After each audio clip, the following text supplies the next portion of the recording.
قابل قدر واجب الاحترام بزرگوں دوستوں، ہم عمر نوجوان ساتھیوں اور بچوں، السلام علیکم ورحمۃ اللہ وبرکاتہ۔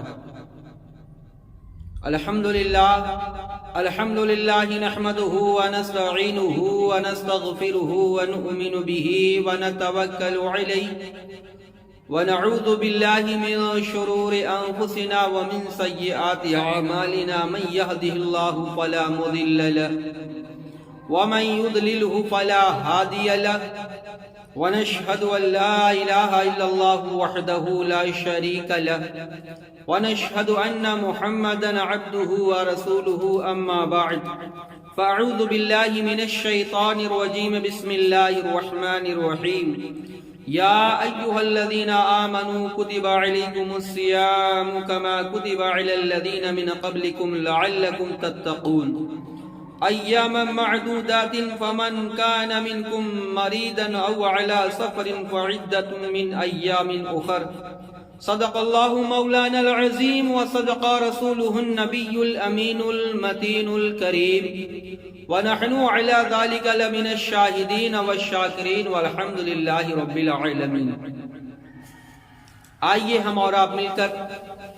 نہایت ہی ادب و احترام کے ساتھ گنبد خضرا میں آرام فرمانے والے آقا و داتا جناب محمد رسول اللہ صلی اللہ تعالی علیہ وسلم کی بارگاہ عالیہ میں جھوم جھوم کے درود پاک پڑھیں۔ اللہم صلی علی سیدنا مولانا محمد وبارک وسلم، صلاۃ و سلاما علیک یا رسول اللہ صلی اللہ تعالی علیہ وسلم۔ اعلی حضرت عظیم المرتبت مجدین و دین و ملت علیہ رحمت و رضوان آقا کی مدح سرائی کرتے ہوئے نعت پاک لکھتے ہیں: نعمتیں بانٹتا جس سمت وہ جی شان گیا، نعمتیں بانٹتا جس سمت وہ جی شان گیا، ساتھی ہی منشی رحمت کا قلم دان گیا، آج لے ان کی پناہ آج مدد مانگ ان سے، پھر نہ مانیں گے قیامت میں اگر مان گیا، ذکر کے فضل کاٹے نقص کا جویا رہے، پھر کہے مردوں کی میں امت رسول اللہ کی، سر وہ سر ہے جو تیرے قدموں پہ قربان گیا۔ خطبہ مسنونہ کے بعد جس آیت کریمہ کی تلاوت کرنے کا شرف حاصل کیا، اس کے عرض و معروض سے قبل پھر حصول برکت کے لیے درود پاک پڑھ لیں۔ اللہم صلی علی سیدنا مولانا محمد وبارک وسلم، صلاۃ و سلاما علیک یا رسول اللہ صلی اللہ تعالی علیہ وسلم۔ یہ ماہ مبارک رمضان مبارک کا بابرکت والا مہینہ آیا ہے، جس کے ہر ساعت میں ہر لمحے میں بے پناہ برکتیں اور ثواب اللہ تعالیٰ اپنے بندوں کو عنایت فرماتا ہے۔ شاعر کہتا ہے کہ ایک فرض ادا ہو تو 70 کا ملے اجر، مرغوب خدا طاعت ماہ رمضان، کچھ فرض سے کم اس کو نہ رتبے میں سمجھنا، جو تم نے پڑھی ہے سنت ماہ رمضان، ہر صائم عاصی کی شفاعت یہ کرے گا،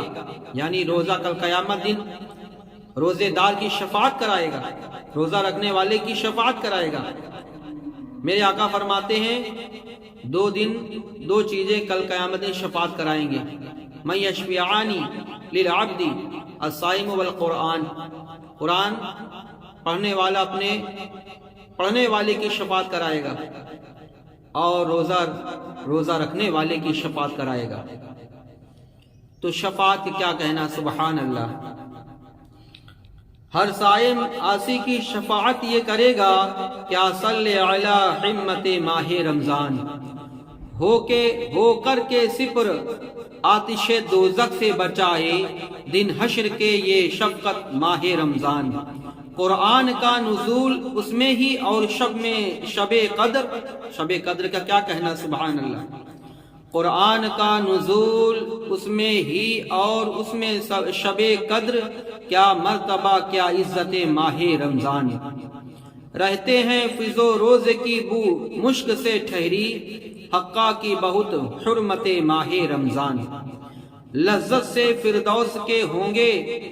متلذذ، جب سمجھیں گے کیا نعمت ماہ رمضان۔ آئندہ ملے یا نہ ملے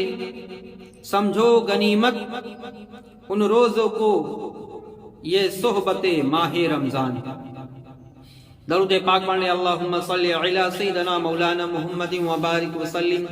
صلاۃ و سلاما علیک یا رسول اللہ صلی اللہ تعالی علیہ وسلم۔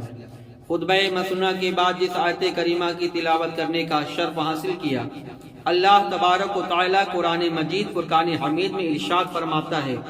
اے یا ایھا الذین آمنوا، اے ایمان والو، کتب علیکم الصیام کما کتب علی الذین من قبلکم لعلکم تتقون، کہ تم پر روزہ فرض کیا گیا جیسا ان پر فرض ہوا تھا، یعنی سابق پچھلے امتیوں پر جو روزہ فرض تھا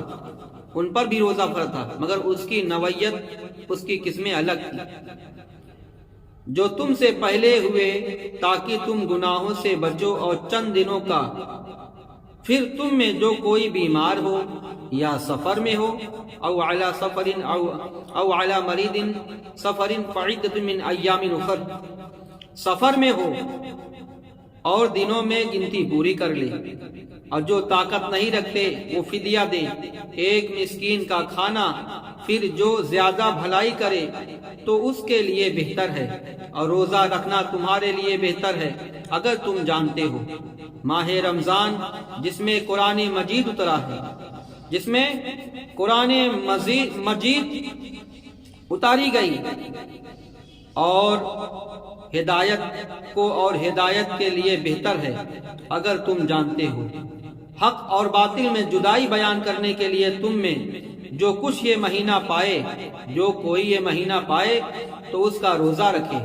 اور بیمار یا سفر میں ہو تو دوسرے دنوں میں گنتی پوری کر لے۔ اللہ تعالیٰ تمہارے ساتھ آسانی کا ارادہ کرتا ہے، سختی کا ارادہ نہیں فرماتا، اور تمہیں چاہیے گنتی پوری کرو اور اللہ کی بڑائی بولو۔ اس نے تمہیں ہدایت کی ہے، اس میں اس امید پر کہ اس کے شکر گزار بنو۔ اور اے محبوب، جب میرے بندے تم سے میرے بارے میں سوال کریں تو میں نزدیک ہوں، دعا کرنے والے کی دعا کو سنتا ہوں۔ جب وہ مجھے پکارے تو میں اس کے پکار کی جواب دیتا ہوں، اور اس کی دعاؤں کو قبول کرتا ہوں، اور مجھ پر ایمان لائے اس امید پر کہ راہ پائیں۔ تمہارے لیے روزہ کی رات میں عورتوں سے جمع حلال کیا گیا، وہ تمہارے لیے لباس ہیں، اور یعنی روزے کی حالت میں عورت کے پاس جانا جائز نہیں، اور اس کے لیے لباس۔ اللہ کو معلوم ہے کہ تم اپنی جانوں پر خیانت کرتے ہو، تو تمہارے توبہ قبول کی اور تم سے معاف فرمایا۔ اب اس سے جمع کرو، اسے چاہو جو اللہ نے تمہارے لیے لکھا ہے، اور کھاؤ اور پیو اس وقت تک فجر کا سفیدی ڈورا سیاہ ڈورے سے ممتاز ہو جائے، یعنی سحری تک کھا سکتے ہیں، پھر رات تک روزہ پورا کرو اور ان سے جمع نہ کرو، اور اس حال میں کہ تم مسجد میں معتکف ہو۔ یہ اللہ کی حدودیں ہیں، اور اس کے قریب نہ جاؤ۔ اللہ اپنی نشانیاں یوں ہی بیان فرماتا ہے کہ کہیں وہ بچیں۔ روزہ بہت عمدہ عبادت ہے، سبحان اللہ۔ اس کی فضیلت میں بہت ساری حدیث کریمہ وارد ہیں۔ آئیے میں آپ کو صحیح بخاری اور صحیح مسلم میں حضرت